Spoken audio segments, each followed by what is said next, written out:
Halo teman-teman, ini ada berita baru lagi nih. Katanya Prabowo mau kembali menghidupkan dari kubur ya, satu konsep, satu isu mengenai kementerian apa tadi ya? Kementerian Penerimaan Negara ya, Kementerian Penerimaan Negara yang awal pertama kali kalau nggak salah dibikin oleh Mas Wapres ya ketika debat wakil presiden sama presiden waktu itu kalau nggak salah ya. Nah, langsung gua sampaikan aja beritanya teman-teman ya. Ini berita masih fresh banget ya. Oke, Hasim spill jabatan baru Anggito Abimanyu. Beliau sebagai wakil menteri itu untuk sementara ya. Jadi ini kabinet udah kayak main-main teman-teman ya. Ini kabinet udah kayak main-main, udah kayak bercandaan semua, tinggal diatur aja. Lu pindah sini, lu pindah sana, suka-suka diatur aja deh, gitu ya. Jadi menteri ini udah kayak mainan bercandaan aja nih ya. Tetapi ini hanya pendapat pribadi gua teman-teman ya. Oke, mari kita baca Hasim spill ya. Ini 1 Desember 2024 dari Kompas TV loh ya. Posisi Pak Anggito Abimanyu sebagai wakil Menkeu ternyata bersifat sementara. Ini ada di mana ini undang-undang ini mengatakan dia sementara ya? Ada di surat tugasnya kah? Apakah ada di surat jabatan dia kah? Di mana ini sifat jabat sementara ini? Sejak kapan ada yang namanya sementara di dalam jabatan pejabat publik seperti ini ya?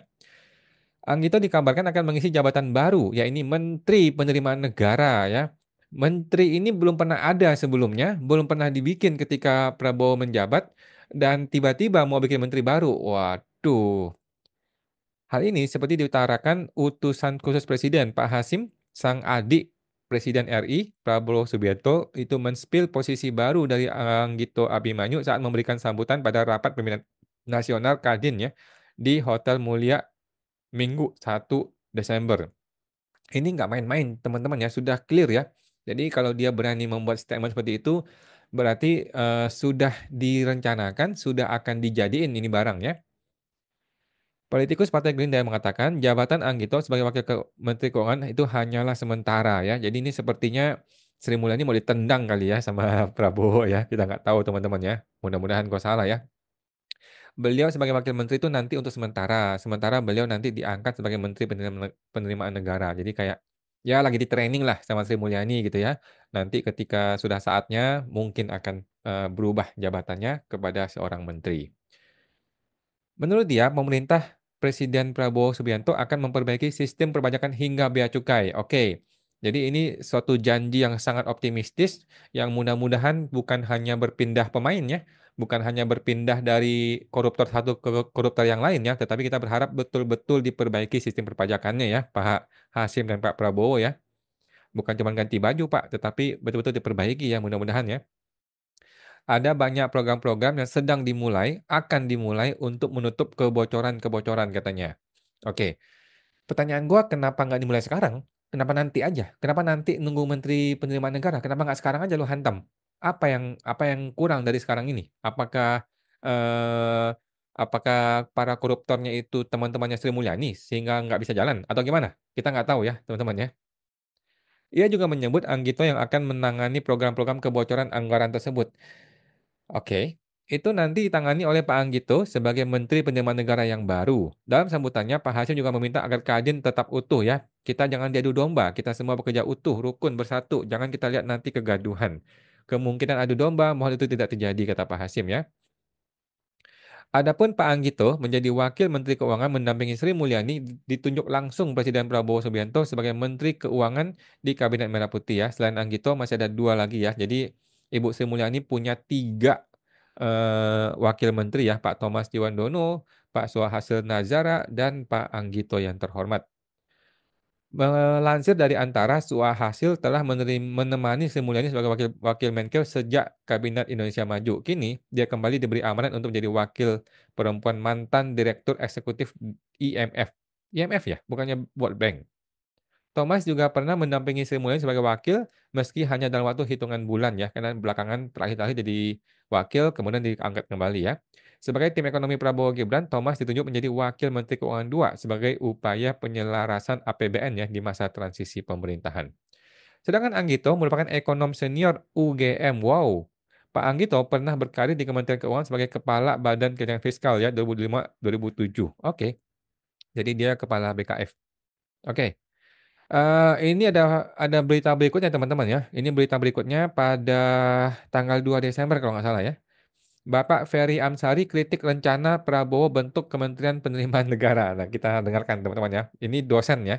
Tadi dia seorang ahli di UGM, ini juga seorang dosen, seorang ahli teman-teman ya. Ahli Hukum Tata Negara ya, Pak Ferry Amsari. Pakar Hukum Tata Negara Pak Ferry mengkritik rencana Presiden Prabowo membentuk Kementerian Penerimaan Negara di tengah jalan setelah kabinet diumumkan. Artinya, kok membuat kabinet kok tak terencana katanya. Main dadakan aja ya. Ini kayak main-main aja sih Pak Prabowo ini ya. Jadi kalau dia lagi pengen bikin kementerian, bikin baru gitu ya. Kalau lagi mau dibuang, buang gitu ya. Memang kacau kalau begitu caranya Pak Prabowo ya. Mohon maaf nih. Ini negara Pak, bukan bukan organisasi kampung yang tinggal diatur-atur ya. Ini negara bos. Masa tiba-tiba di tengah-tengah bikin kementerian baru? Lah gimana ceritanya? Kementerian baru dibuat di tengah jalan itu hampir tidak mungkin jika berbasis kepada program presiden yang dikampanyekan, kata Pak Ferry ketika dihubungi melalui aplikasi perpesanan ya 2 Desember. Ia juga mempertanyakan dalih pembentukan kementerian baru ini untuk mencegah kebocoran anggaran. Ya, gue juga mempertanyakan ya, kenapa nggak yang sekarang aja? Kenapa nggak si Menkeu yang sekarang aja yang lu beresin kebocoran anggaran? Kenapa mesti pakai menteri yang baru? Apa yang kurang dari menteri sekarang? Apa masalahnya menteri sekarang gitu kan? Jangan-jangan Pak Prabowo tidak punya kekuasaan sama sekali untuk Menteri Keuangan sekarang. Jangan-jangan ya, mudah-mudahan gue salah ya. Presiden Fakultas Hukum Universitas Andalas ini mengatakan membentuk kementerian memang hak prerogatif presiden. Namun, dibentuknya kementerian baru itu bakal berdampak pada anggaran dan pengawasan yang ada di DPR. Ini betul sekali teman-teman ya. Dalam setiap undang-undang, kata Pak Ferry ya, harus terdapat ukuran ekonomi dan beban keuangan dalam naskah akademik, dalam chapter Regulatory Impact Assessment. Nah, ini udah bahasa kelas tinggi, teman-teman ya. Dengan RIA, dapat diketahui beban anggaran yang dibutuhkan seberapa besar dan seberapa penting. Nah, ini kayaknya tidak terdapat dalam naskah akademik Kementerian Negara yang baru ya. Hasilnya, pembentukan kementerian asal-asalan, asal banyak dan asal menampung kehendak partai koalisi. Waduh, pedas sekali ya Pak Ferry ini ya. Ketua Umum Partai Gerindra, Prabowo dilantik Presiden ke-8 ya, tanggal 20 Oktober. Dibantu 48 menteri, 5 kepala badan, 56 orang yang mengisi posisi wakil menteri ya, 100 lebih. Undang-Undang Kementerian Negara disahkan untuk mengakomodasi kepentingan Prabowo tidak membatasi jumlah kementerian ya. Wakil Ketua Dewan Pembina Pak Hasim mengatakan Wakil Menteri Keuangan Anggito Aminu akan diangkat sementara menjadi menteri. Kok sementara sih? Menteri Penerimaan Negara. Pengangkatan ini bertujuan mengoptimalkan pendapatan negara melalui berbagai sumber pendanaan. Adik kandung Presiden itu mengatakan pemerintah saat ini memiliki program-program yang bertujuan menutup kebocoran-kebocoran penerimaan negara. Sumber penerimaan yakni dari perbaikan sistem perpajakan dan cukai dan investasi dari luar negeri. Program itu, kata dia, sebagian telah dan akan mulai dilaksanakan. Itu nanti ditangani oleh Pak Anggito Abimanyu ya sebagai Menteri Penerimaan Negara yang baru. So, saya kira beliau sebagai Wakil Menteri itu nanti untuk sementara, beliau nanti diangkat. Oke, ini tadi sudah kita bacakan ya. Wacana pembentukan nomenklatur baru Kementerian Penerimaan Negara disampaikan adik Prabowo Pak Hasim, Ketua Wakil Dewan Pembina Partai Gerindra ini mengatakan pembentukan kementerian ini dilakukan Prabowo sebagai upaya memperbaiki penerimaan negara. Ini nggak jelas nih, maksudnya bagaimana sih? Penerimaan negara sekarang baik-baik aja kok, nggak ada yang masalah ya. Masalahnya gimana? Hasim menyebut Kementerian Anyar itu ditugaskan untuk memperbaiki sistem perpajakan, cukai, hingga mengatasi kebocoran anggaran. Anggito, Wakil Menteri Keuangan disebut akan didapuk Prabowo menjadi Menteri Penerimaan Negara nantinya. Ada banyak program-program sedang dimulai, akan dimulai untuk menutupi kebocoran-kebocoran ya. Jadi, seperti itu teman-teman ya. Eh, jadi menurut gua Prabowo Prabowo ini agak terlalu gerasa-gerusuk gitu ya, gerasa-gerusuk. Kalau lu memang mau bikin kementerian baru, bikin dari awal gitu kan. Kita masih ingat teman-teman ya, di memori kita ketika Pak Gibran atau Prabowo yang mengatakan ingin membentuk Kementerian Penerimaan Negara, kemudian dibabat habis sama Sri Mulyani, langsung berhenti, balik badan semuanya, nggak ada dibicarakan sama sekali, dan Sri Mulyani dengan tegas mengatakan ya, tidak ada namanya Menteri Penerimaan Negara. Kemudian ada perubahan apa itu ya? Birokrasi di mana Menteri Keuangan dulunya di bawah Menteri Koordinator Ekonomi sekarang menjadi langsung di bawah presiden. Kemudian sekarang mau dibentuk lagi nih Menteri Penerimaan Negara. Jadi sepertinya ini akan langsung fokus untuk perpajakan gitu ya. Jadi gua melihat memang ada kekacauan dalam sistem nomenklatur kementerian dari Prabowo ya. Jadi gua lihat ada upaya, ini masih dugaan teman-teman ya, mudah-mudahan nggak tepat ya. Prabowo ini diduga upaya untuk melepaskan diri dari cengkraman Sri Mulyani gitu ya. Karena toh dia juga nggak terlalu cocok ya dengan Sri Mulyani ya. Kalau gue sendiri sih, gue rasa nggak terlalu cocok dengan tipe Sri Mulyani ya. Orangnya sama-sama keras ya Sri Mulyani dengan Prabowo ini. Dan Prabowo itu kan tipe orang yang pengen menguasai ya. Dia tipe orang yang pengen memegang kekuasaan untuk urusan-urusan yang penting gitu ya. Yang selama ini kan dikuasai Sri Mulyani, ya kan. Selama ini Sri Mulyani itu megang DJP itu nggak bisa gerak gitu ya, nggak bisa gerak. Pokoknya apa maunya dia harus terlaksana dengan baik gitu ya. Nggak bisa nggak bisa dihentikan gitu ya, nggak bisa digerakin gitu. Tetapi Prabowo pengen memisahkan. Tolong dong urusan pajak gue yang mau pegang dong. Nah, kira-kira gitu ya, kira-kira gitu. Dan orang yang akan ditunjuk adalah si Pak Anggito. Tetapi apakah Sri Mulyani akan tinggal diam? Gue rasa tidak semudah itu, teman-teman ya. Gue mendengar, mudah-mudahan salah juga ya ini info entah dari A3 atau A6 gitu ya, bahwa Sri Mulyani di masa-masa terakhir kepemimpinan Jokowi itu menempatkan orang-orang kunci di lembaga Kementerian Keuangan termasuk DJP, orang-orang yang memang memang royal sama dia gitu ya. Mudah-mudahan ini informasi yang salah, tapi kalau kalau betul tolong dikonfirmasi teman-teman ya. Jadi atau mungkin kemungkinan sebaliknya, atau mungkin sebaliknya Pak Anggito yang sudah menyelipkan orang-orang dia ke dalam Direktur Jenderal Pajak ya dan Cukai ya, karena kan dia mau memisahkan pajak dan cukai ini dari Kementerian Keuangan ya. Jadi kan dia harus fokus kepada si Bea Cukai dan Kementerian Keuangan dan DJP ya.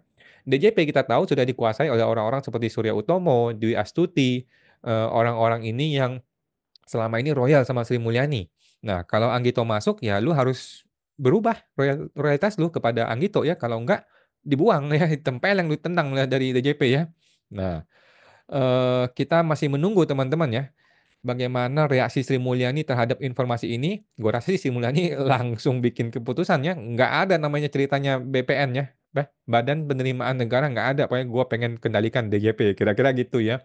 Tetapi kalau Prabowo berani ngelawan Sri Mulyani, ya bisa aja ya, dia akan memisahkan DJP dan Cukai ini dan menjadi satu kementerian baru yang kita masih nggak jelas tuh apa sih visi dan misi Prabowo, maksudnya apa mau memisahkan Kementerian Keuangan ini, Kementerian eh, Badan Penerimaan Negara mau dipisahkan Kementerian Keuangan tuh apa masalahnya yang selama ini gitu loh.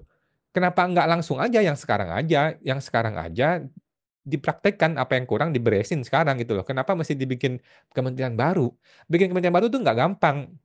Bikin undang-undang dulu, bikin peraturan dulu, kemudian rekrut pegawai-pegawainya. Lu kan nggak bisa langsung tiba-tiba memborong semua orang di situ. Nah, kemudian bikin anggarannya. Ini masih ngomong ke DPR dong. Nah, kemudian gedungnya di mana? Komputernya bagaimana? Softwarenya apa? Kemudian websitenya apa? Sistem IT-nya bagaimana? Proses ini 1 tahun nggak beres, gitu loh. Setahun nggak beres. Sementara negara butuh duit sekarang. Negara butuh duit. Si Mulan itu sudah ngejagain gitu loh. Kalau lu tiba-tiba lepas ya dia nggak mau peduli. Lu gimana nanti ya? Nah, jadi tidak mudah menurut gua hal seperti ini akan ada resistensi dari Sri Mulyani. Prabowo juga nggak jelas visi misinya ngapain dia mau misah-misahin Badan Penerimaan Negara ini. Pada intinya sih kita sebagai rakyat ya, ya nggak masalah ya. Gue juga setuju-setuju aja ya. Lu mau bikin menteri, silahkan aja, nggak ada masalah. Ya, cuman kita sebagai warga masyarakat kan pengennya jangan cuman ganti label, jangan cuman ganti baju gitu ya. Selama ini baju Kemenkeu diganti menjadi baju baru namanya Kementerian Penerimaan Negara gitu ya. Yang benar adalah harus diganti birokrasinya, diganti perilaku oknum pajaknya, diganti penegakan hukumnya yang benar gitu ya. Gitu loh. Dan selama ini ya Sri Mulyani sudah terbukti cukup oke gitu ya. Kalau ganti orang baru, lu men- me- apakah lu bisa menyaingi kualitas dari Sri Mulyani? Belum tentu loh. Kalau lu nggak mencapai target seperti Sri Mulyani, wah bisa kacau balau negara ini. Gitu. Jadi Prabowo ini kayaknya harus betul-betul membuat kajian akademis yang benar deh gitu Pak Prabowo ya, supaya masyarakat tuh nggak bingung gitu. Ini mau kok di tengah jalan begini diubah-ubah menterinya, dan Sri Mulyani juga nggak tinggal diam. Kalau Sri Mulyani bikin masalah, wah repot lagi nanti ya, gitu. Oke teman-teman itu aja ya, semoga, negara ini akan baik-baik saja. Semoga terbantu, sampai jumpa lagi.